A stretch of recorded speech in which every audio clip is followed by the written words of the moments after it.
Assalamualaikum warahmatullahi wabarakatuh. Selamat siang ibu-ibu dan mbak mas semuanya. Pertama-tama yang saya hormati Ibu Emi Nur Muslimah SGZ selaku Kepala Instansi Gizi dan juga CI kami, serta ibu-ibu dan mbak mas semuanya. Jadi mungkin sebelum kita mulai acara pada siang hari ini, alangkah baiknya apabila diawali dengan berdoa nih. Mungkin berdoa sesuai agama dan keyakinan masing-masing, berdoa dimulai.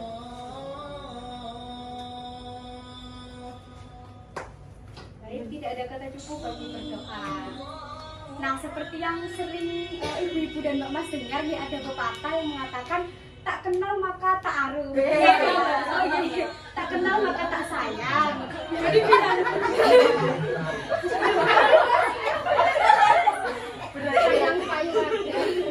Jadi jadi biar ibu-ibu dan mbak mas semuanya makin sayang sama kami, jadi kami izin perkenalan dulu nih. Nah, tapi di sini uniknya nanti nama kita ada kepanjangannya tersendiri gitu. Jadi mungkin langsung mulai aja, perkenalkan, nama saya Nur. Nilai cintaku padamu besar tak terukur. Sama siapa? Sama siapa? Sama ibu-ibu semuanya. Kemudian ada rekan saya. Perkenalkan, nama saya Risa. Esok dan selamanya aku akan setia.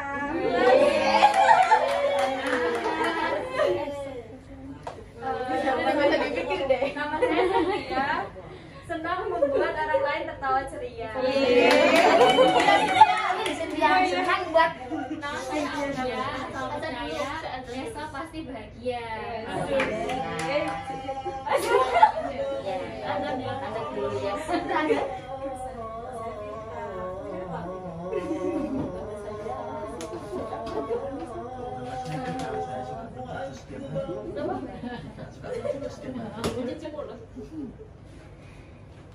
أشهد أن لا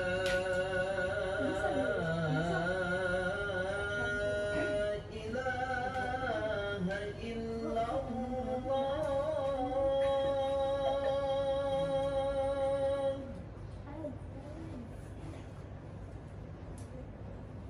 أشهد أن لا إله إلا الله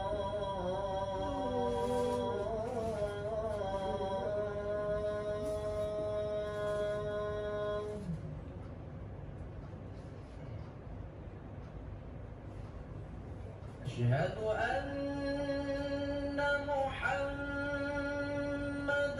رسول الله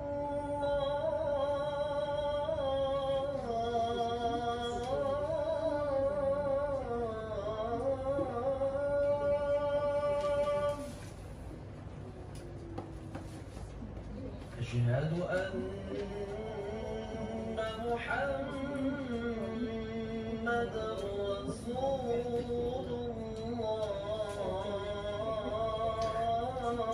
رسول الله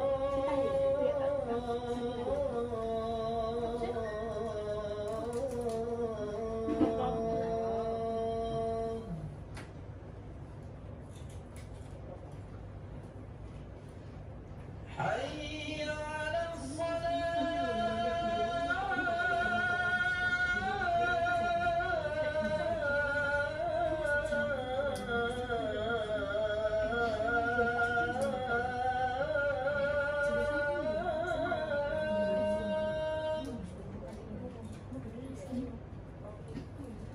على حي على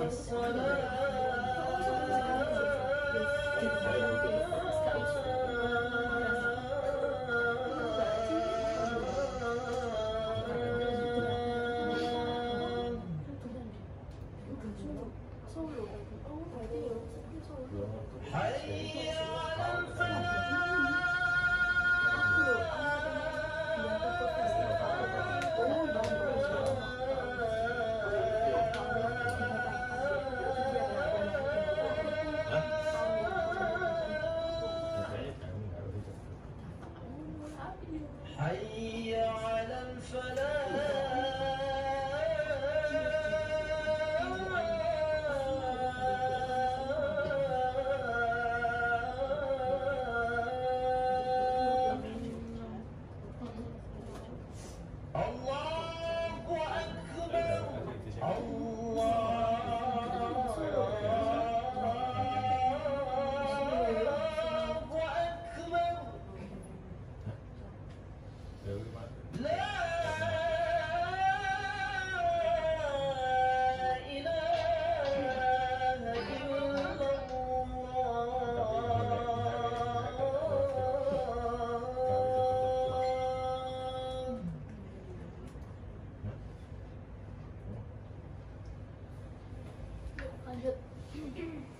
Baik, mungkin saya mau izin melanjutkan. Tadi perkenalan dari Aulia. Perkenalkan, nama saya Aulia. Asal percaya hari esok pasti bahagia.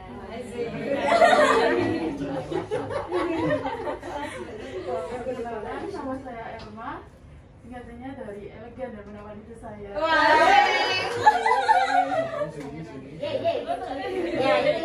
Kayaknya satu server sama aku ya. Anak senja ya kalian.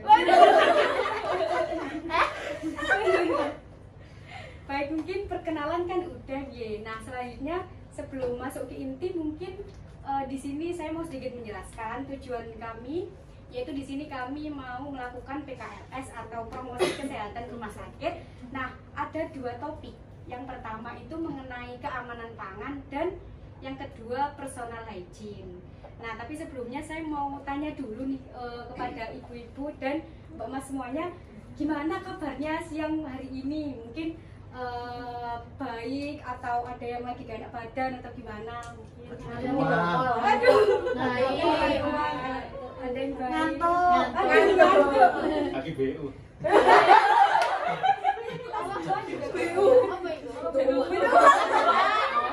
Wah, ada senjai gitu. Kurang belajarnya kurang gitu. Nah, kayaknya nih Mbak Nur, karena kita lihat pasti kurang semangat ya, kayaknya kita perlu untuk ajakin yel-yel semuanya nih Mbak. Benar banget. Jadi kami udah siapin yel-yel nih untuk supaya membuat ibu-ibu dan mama semuanya makin semangat. Jadi mungkin boleh langsung ditunjukin Mbak Cynthia. Jadi kami di sini ada yel-yel, yaitu saat saya bilang hygiene dan sanitasi, Mbak Mas dan ibu-ibu semua menjawab hidup bersih, jaga kesehatan diri. Apa sih ulangi? Hidup bersih, jaga kesehatan diri. Lagi. Oke, mungkin langsung bareng-bareng aja. Hygiene dan sanitasi, Hidup bersih, jaga kesehatan diri. Nah, ini kelihatannya udah pada seger-seger, udah pada semangat. Jadi kami juga makin semangat lagi untuk memaparkan materinya. Mungkin biar nggak berlama-lama lagi, langsung masuk aja ke materi yang pertama. Dan kebetulan ketemu lagi dengan saya yang menjelaskan. Semoga ibu-ibu dan mama semuanya tidak bosan. Nah, jadi materi yang pertama ini pentingnya keamanan pangan. Nah, jadi tadi di yel-yel kan sudah sempat disinggung deh, ada hygiene dan sanitasi. Nah, dua kata ini tuh merujuk kepada kebersihan akan dua hal, yaitu kebersihan diri dan kebersihan lingkungan. Nah, dua hal ini nantinya akan turut untuk berkontribusi menjaga yang namanya keamanan pangan. Jadi keamanan itu kan berasal dari kata aman, gitu. Nah, ibaratnya rumah, definisi aman itu kan seperti contohnya mencegah kebobolan maling, salah satunya dibikin pagar rumahnya. Terus mencegah supaya nggak roboh, salah satunya menggunakan bahan-bahan yang berkualitas saat pembangunan. Nah, tapi kalau dalam hal pangan, keamanan pangan di sini itu sebuah upaya kita untuk mencegah makanan dan minuman itu dari kontaminasi atau supaya tidak tercemar sama yang namanya bahaya, ada biologi, bahaya fisika, dan bahaya kimia. Nah, apa aja ini contohnya? Misalnya yang pertama bahaya biologi ini ada virus, jamur, bakteri, parasit. Kemudian untuk bahaya fisika ini cemaran yang wujudnya itu bisa dilihat oleh mata kita seperti rambut, kerikil, kuku, pasir, seperti itu. Nah, kalau bahaya kimia itu cemaran yang disebabkan oleh senyawa-senyawa kimia. Contohnya seperti sisa pestisida di sayuran dan buah, terus ada logam berat di alat-alat masak atau racun yang terkontaminasi. Nah, di sini Kenapa sih kok keamanan pangan itu sangat penting? Karena dampaknya itu nggak main-main ibu-ibu dan bapak semuanya. Karena yang pertama, kalau kita tidak menerapkan keamanan pangan itu sangat berpengaruh ke kesehatan kita, karena makanan yang terkontaminasi oleh 3 hal tadi itu bisa mengganggu kerja fungsi organ kita, dimana nanti bisa menimbulkan beberapa penyakit, misalkan diare, hepatitis A, kemudian tipes juga. Nah, yang umum terjadi itu ada yang namanya keracunan makanan. Nah, bahkan bapak, ibu-ibu dan mbak-mbak semuanya, Badan Pengawas Obat dan Makanan atau BPOM itu menyatakan kalau di Indonesia itu per tahunnya ada sekitar kurang lebih 20 juta kasus keracunan makanan, di mana angka kematiannya itu mencapai 125.000 per tahunnya. Dan itu kan benar-benar angka yang besar nih, ibu-ibu dan bapak semuanya. Jadi di sini saya menekankan seberapa penting kita untuk senantiasa menjaga keamanan pangan. Kemudian bahaya yang kedua itu bisa merusak citra pangan dari itu sendiri. Nah, ketika hal itu terjadi nanti akan membuat turunnya citra dari instansi itu sendiri, yang kemudian juga akan membuat menurunnya daya saing di pasar global. Terus yang terakhir itu ada penyalahgunaan bahan berbahaya atau BTP, bahan tambahan pangan. Nah, pelaku usaha yang tidak menerapkan pentingnya keamanan pangan itu biasanya cenderung tidak memperdulikan atau tidak menggunakan BTP yang aman. Jadi BTP itu ada kayak pengawet, pemanis, pengental, pewarna. Nah, di BPOM sendiri itu juga sudah ada ketentuannya yang menjelaskan kayak BTP yang aman dan BTP yang tidak aman, atau BTP yang dianjurkan dan BTP yang tidak boleh digunakan. Contohnya misalkan pengawet, kalau yang aman itu contohnya kayak ada asam propionat, asam benzoat dengan dosis atau takaran yang sudah ditentukan juga, jadi tidak boleh melebihi takaran itu tadi. Nah, terus yang kalau yang tidak aman itu kalau di pengawet contohnya ada formalin, terus boraks gitu. Nah, bahkan kan sempat ada di acara TV gitu Bu yang menelusuri penjual-penjual yang memakai boraks atau formalin. Terus biasanya kayak mukanya di blur, namanya disalah. Kayak ya apa tadi? Sebut saja nama saya Mawar. Kayak awalnya saya coba-coba, terusan gitu kan. Jadi itu tidak boleh ya bapak ibu-ibu dan bapak semuanya. Nah, itu tadi kan dampaknya dari segi bahan. Nah, selanjutnya mungkin dari segi peralatan juga perlu diperhatikan kalau alat-alat yang digunakan masak juga sangat mempengaruhi gitu. Seperti misalnya alat-alat yang digunakan tuh tidak boleh ada kerusakan, misal patah atau retak. Terus untuk bahan-bahan yang berbeda juga alatnya yang digunakan juga harus berbeda. Dan di RSIA ini juga sudah diterapkan ya untuk talenan, pisau itu kan warnanya juga disesuaikan. Untuk pencucian juga dibedakan juga. Kemudian alatnya juga harus tidak mudah berkarat dan mudah untuk dibersihkan. Nah, untuk menjaga keamanan pangan itu sendiri, ibu-ibu dan bapak semuanya, BPOM juga mencantumkan ada yang namanya prinsip keamanan pangan. Jadi namanya itu ASUH. Jadi di sini saya bukan maksud kasar atau tidak sopan ya. Jadi ASUH itu ASUH, aman, sehat, utuh, dan halal.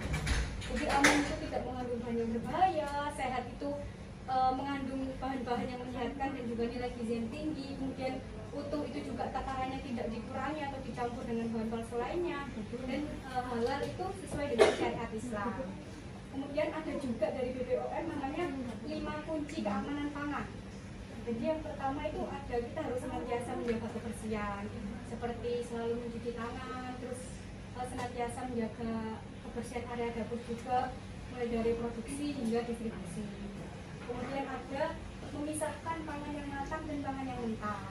Ini dari juga proses persiapan sampai pemrosesan juga tidak boleh pangan matang dan mentah ini disatukan karena khawatirnya nanti ada kontaminasi silang. Dan berdasarkan observasi saya di juga di RSIA itu juga sudah dipisah-pisahkan untuk makanan-makanannya. Salah satunya juga di penyimpanan. Terus ini masak dengan benar, ini anjurannya itu suhunya harus di atas 70 derajat Celcius, terutama untuk daging dan lain-lain.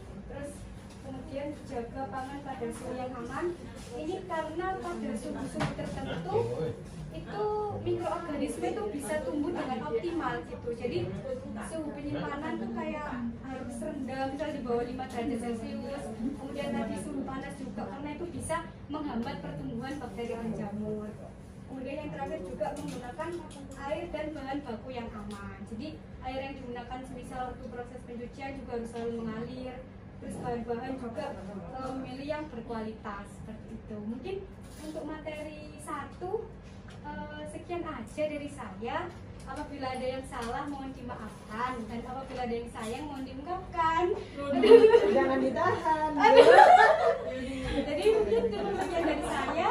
Wassalamualaikum warahmatullahi wabarakatuh. Nah, mungkin untuk selanjutnya langsung disambung untuk materi kedua yang akan disampaikan oleh rekan saya. Assalamualaikum warahmatullahi wabarakatuh.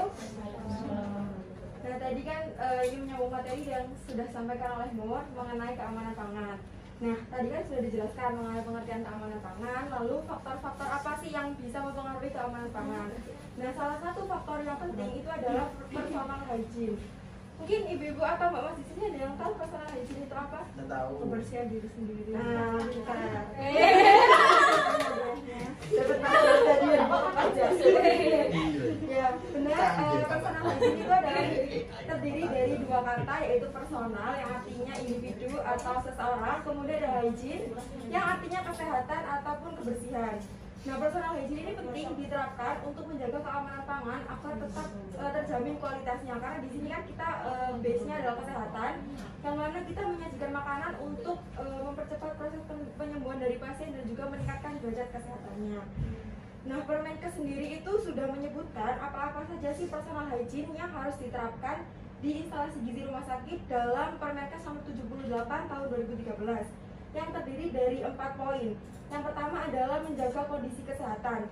Para penjamah makanan itu sebaiknya tidak menderita penyakit yang bisa ditularkan untuk mengontaminasi makanan yang akan diberikan kepada pasien. Contohnya apa sih? Ada batuk, ada pilek, kemudian ada diare, influenza. Nah, sebaiknya kita juga harus menjaga kesehatan agar tidak terkena penyakit tersebut karena itu berpotensi untuk ditularkan kepada makanan. Kemudian ada menutup luka di area kulit. Jika kita memiliki luka yang terbuka seperti mungkin habis jatuh, itu juga harus ditutup agar bakteri yang menempel tidak menyebar kepada makanan yang akan disajikan. Kemudian selalu mencuci tangan sebelum maupun sesudah pengolahan makan ataupun dalam proses penyajian makanan. Kemudian yang kedua ada menjaga kebersihan diri yang terdiri dari mandi teratur, menggosok gigi, kemudian juga mencuci rambut. Kebersihan tangan dan juga kuku itu juga harus dijaga.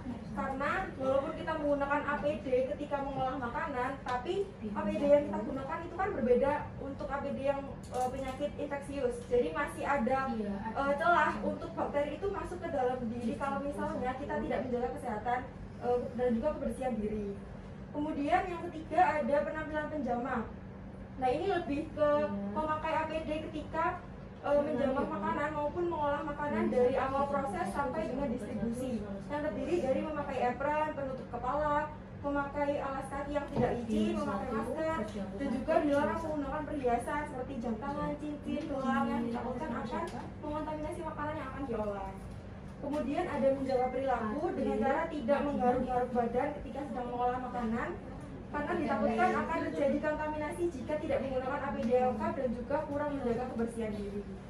Kemudian ada nih beberapa dampak yang akan terjadi apabila kita kurang menerapkan personal hygiene. Yang pertama adalah penurunan kualitas makanan, karena makanan yang kita sajikan sudah berkurang keamanan pangannya karena kita tidak menjaga personal hygiene yang terdiri dari 4 poinnya tadi. Kemudian makanan yang telah turun kualitasnya ini apabila disajikan juga dapat menyebabkan penyebaran infeksi yang tadinya pasien ingin sembuh malah bertambah gejalanya. Jadi jangan sampai kita mengontaminasi makanan tersebut. Kemudian yang keempat, ada peningkatan angka kesakitan dan juga kematian dari infeksi yang telah disebabkan tadi. Apabila bakterinya atau virusnya itu resisten, maka dapat menginfeksi pasien yang kita tangani. Jadi bisa menyebabkan angka kesakitannya lebih tinggi dan juga angka kematiannya juga. Kemudian yang terakhir adalah turunnya kepercayaan pasien, karena menganggap gizinya nggak baik nih, makanannya juga kurang bersih misalnya, itu juga akan menyebabkan pasien itu merasa tidak percaya gitu, apakah ini makanan yang sehat dan disajikan kepada pasien, seperti itu.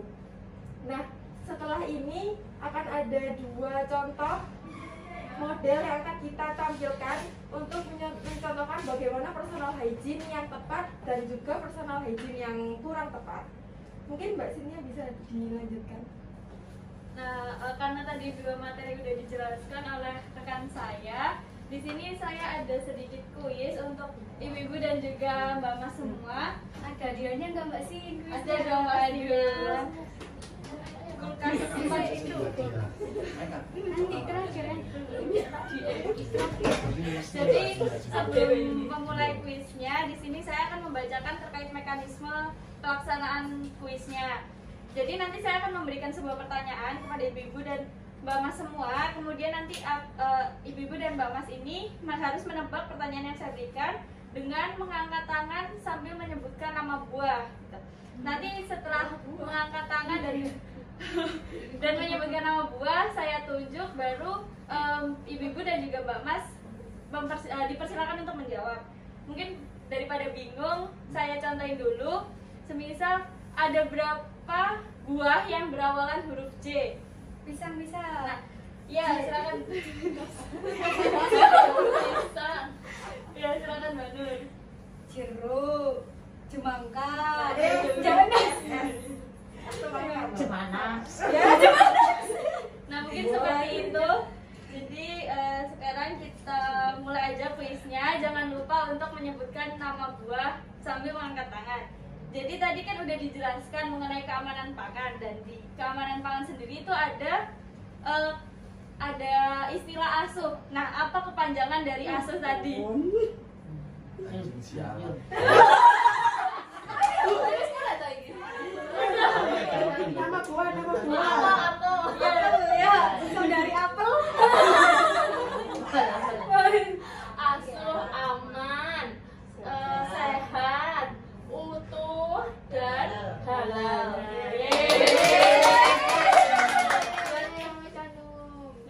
Hingga 1 poin. Kemudian kuis yang kedua ini tadi juga sudah dijelaskan mengenai personal hygiene, yang dimana kita itu harus mencuci tangan sebelum melakukan ataupun sesudah makan.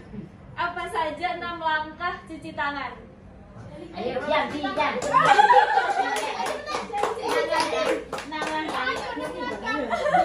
tunjukkan Dewi. Iya.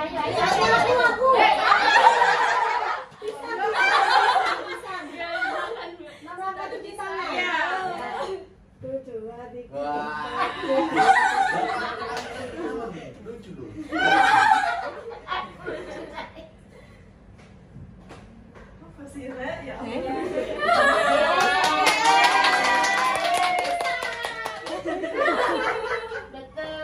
Buat hari ini 1 poin. Oke, untuk kuis yang terakhir nih, kuis yang Eksklusif Iya. karena kita mau mendatangkan 2 model dari luar negeri.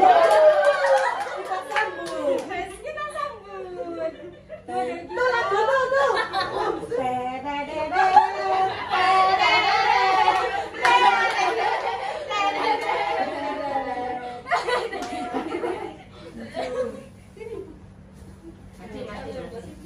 Nah, jadi di sini kuisnya terkait dengan personal hygiene. Di sini ada 2 model, yang dimana satu ini salah dan satu yang benar. Jadi dari ibu-ibu dan Mbak Mas semua di sini, siapa yang tahu dan bisa menyebutkan apa saja kesalahan dari 2 model ini?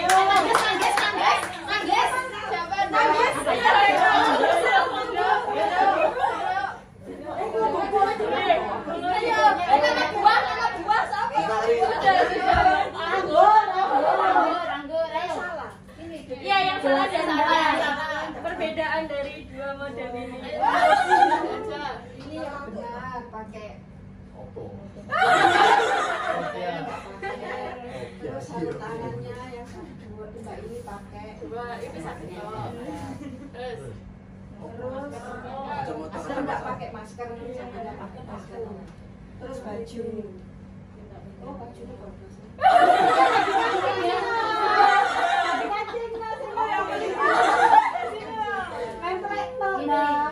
Arloji, pakai arloji. Oke. Ya, sudah. Ya, jadi 1 poin untuk Anggur.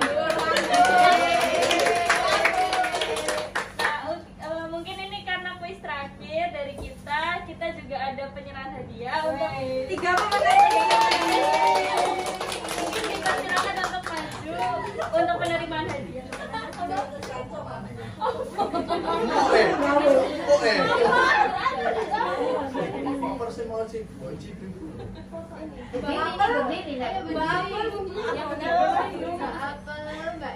Mbak Pisang, Mbak Anggur. Mama maju ke depan.